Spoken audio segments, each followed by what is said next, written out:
Welcome to the জয়শ্রীগা training institute. আজকে আপনাদের যে প্র্যাকটিক্যালটা দেখাবো সেই প্র্যাকটিক্যালটা হচ্ছে কি, সেটা হচ্ছে ডেস্কটপ ওয়ালপেপার চেঞ্জ করা। এবার ডেস্কটপ ওয়ালপেপার চেঞ্জ করা ব্যাপারটা বেশ ইন্টারেস্টিং শুনতে লাগছে। ইন্টারেস্টিং কিছুই না, দেখুন প্রত্যেকটা মানুষের ইচ্ছা করে যখন সে সিস্টেমে লগ ইন করবে তখন সামনে একটা সুন্দর একটা কিছু ছবি ফুটে উঠবে ব্যাকগ্রাউন্ডে, ঠিক আছে? তো প্রত্যেকটা কাম্য থাকে আমাদের, তাই আমরা চট করে দেখিনি এটা চেঞ্জ করি কী করে। যেমন দেখুন আমি এখানে একটা কিছু ওয়ালপেপার এনেছি এখানে, ঠিক আছে? ক্লিক করলাম ওয়ালপেপার GTTI আমাদের, ঠিক আছে? অনেকগুলো ওয়ালপেপার আছে, তারপরে আমি দেখিনি কোন ওয়ালপেপারটা কী কী ওয়ালপেপার আছে।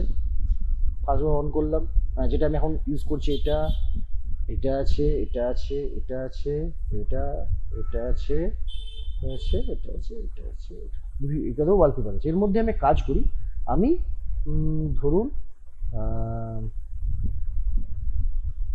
এই এই ওয়ালপেপারটাকে আমি চুজ করলাম, এটা আমি ডেস্কটপে ব্যাকগ্রাউন্ড বানাবো।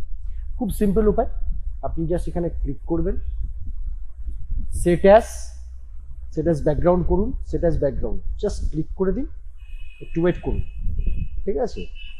এটাকে ক্লোজ করে দিন, দেখুন আপনার ব্যাকগ্রাউন্ডে কিন্তু ওয়ালপেপার চেঞ্জ হয়ে গেছে। তো যে কোনো সময় ক্লিক করে ইজিলি কিন্তু এটা আমরা করতে পারি।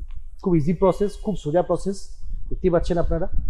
এবং আপনার যে মর্জি মতো আপনি এখানে ছবি ইউজ করতে পারেন বা কোনো সিনারি ছবি ইউজ করতে পারেন, ঠিক আছে? আশা করি আপনার সবাইকে বোঝাতে পেরেছি। অসংখ্য ধন্যবাদ।